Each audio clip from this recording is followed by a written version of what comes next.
Today, I'm going to talk about learned financial habits. Because when you think about it, where do we even learn how to deal with money?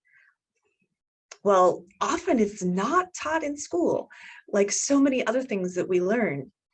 Usually, financial habits are picked up somewhere else. So, where do you pick them up? Well, maybe you pick them up from parents, maybe from other adults in your life when you're a kid. Maybe you pick them up from peers. Maybe you pick up some financial habits from, well, like this little one here, television, social media, any other media outlets. And maybe you pick up some financial habits from your own past personal experience, kind of a trial and error kind of thing. Now, while you think about that here, I want to point out something really important, and that is the word learned. Since these financial habits are learned, they can also be unlearned. They are not set in stone.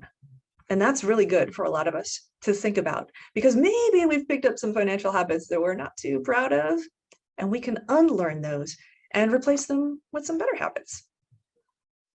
So let's think about that. With our theme today, we're going to talk about the good, the bad, and the ugly. So let's start with the good. What are some good financial habits that you may have learned, that you've maybe picked up along the way? I'm going to share a few observations that I've seen of some good learned financial habits. And these fall into some categories. Usually, the good financial habits are associated with savings. That's probably not too surprising.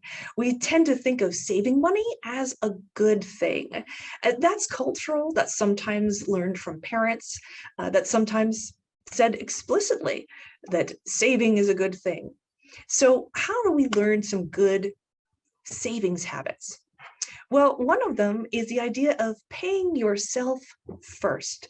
This is a great habit that I have observed people who are successful financially. And by the way, I don't mean millionaires or billionaires necessarily.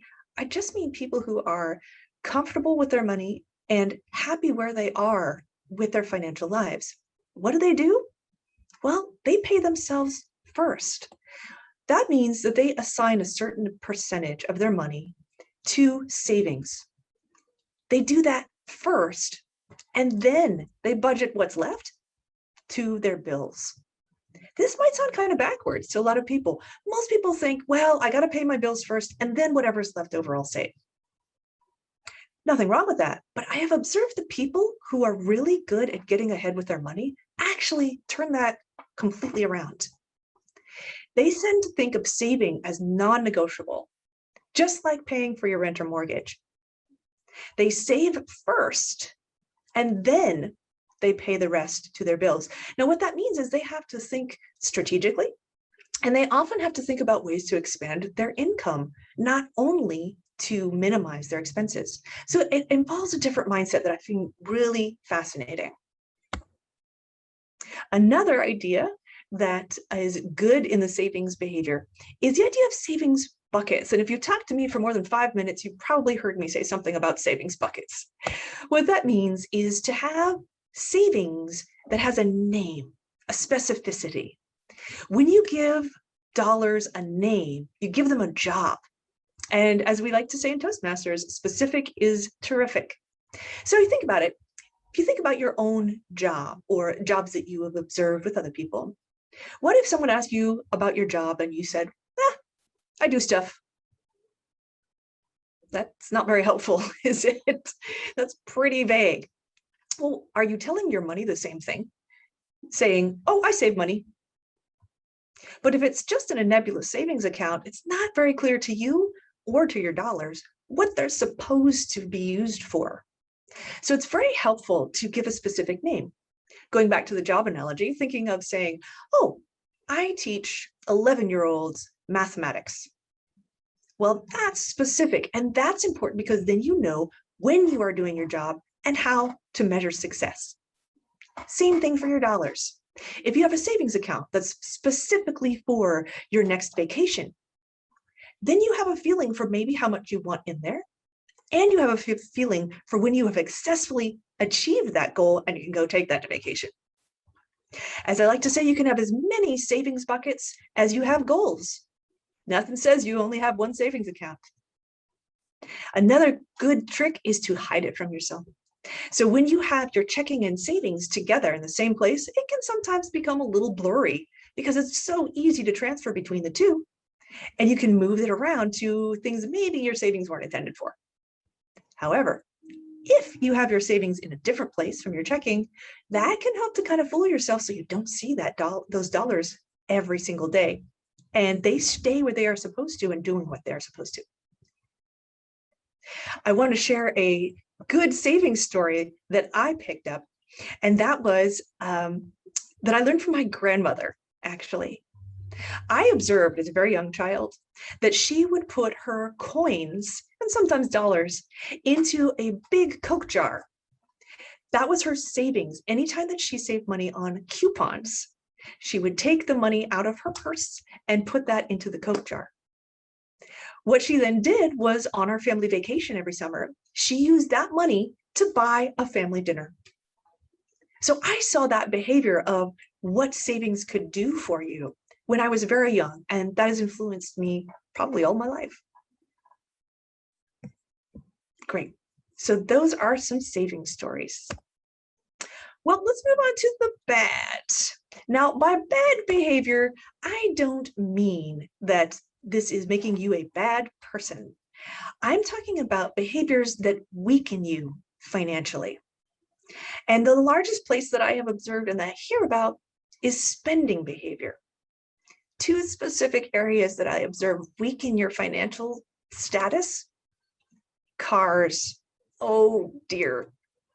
I knew someone once who every 100,000 miles, they got a new car. Didn't matter, the car was still running fine. It was just a habit that they had picked up to go shopping for a new car when they hit 100,000 miles. Well, the problem with that is a car is a depreciating asset. That means that as soon as you drive it off the lot, it is losing value. And it doesn't tend to gain value, well, ever. It just keeps going down in value the older that it gets. Usually the decision to buy a car that is perhaps out of your budget is a lifestyle choice. Usually it's not motivated by wanting to increase your wealth or to move forward financially. It's more like keeping up with the Joneses. Now, I understand peer pressure. I get it. But overall, if you think of it like a bodybuilder, this is actually weakening you. You're putting poisoning into your system by developing this habit of buying new cars unnecessarily. So that's one big one that I see that can weaken you financially. The other one is misuse of credit cards. Now, again, credit cards can be used to your advantage, actually, but the misuse of credit cards can really be a bad habit. That's usually happening when there are impulse buys and no one's keeping track, because that's so easy when it's just a little piece of plastic. You don't keep track of where the money is going. So how to unlearn these bad behaviors? Well, first off is a 24-hour cooling off period. That helps to not go for the impulse buy, but just to say, all right, I want that. I'm going to sit on it. And if I really still want it tomorrow, then I'm going to go forward with it. You'd be amazed at how much that can help. The second is think about doing a balance sheet at least annually. That helps with the keeping track problem of the credit cards, well, and the cars too. You get to see how assets are helping you or hurting you, and you get a much better, bigger picture. I could talk about a balance sheet all day. If you're interested, ask me about that later. Okay, finally, let's get to the ugly. Now here, I'm not talking about habits that weaken you financially, but I'm talking about habits that can really hurt you and those that you love. Those ugly habits are around communication, or usually lack thereof.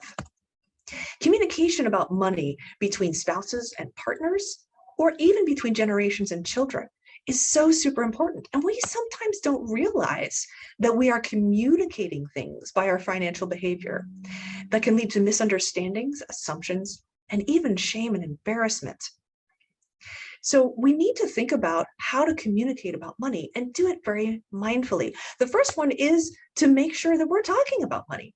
If you don't ever talk about money, then it seems like a taboo subject and can get feeling really nervous and weird. So I encourage you to have the courage to start the conversation. I know, Laura, sure, easier said than done. So how do I do that? Well, a few thoughts. Personal stories are a great way to start any conversation. You don't have to start off with, well, how much debt do you have in credit cards? Yikes. You could ask, for example, a parent, what was money like when you were a kid growing up? And start the conversation that way. Another idea that I've mentioned before is money dates. Scheduling a fun time with your spouse or partner where you also introduce the subject of money into the conversation. And then education is another soft and perhaps easy way to work money into your daily life and conversation. Maybe sign up for a class or read a book together with someone and discuss it almost like a book club, but it's a book on finance and you can work into that and learn together. So we're busting through those bad financial habits. To recap, we're talking about good savings habits like paying yourself first and using savings buckets to give your dollars a job.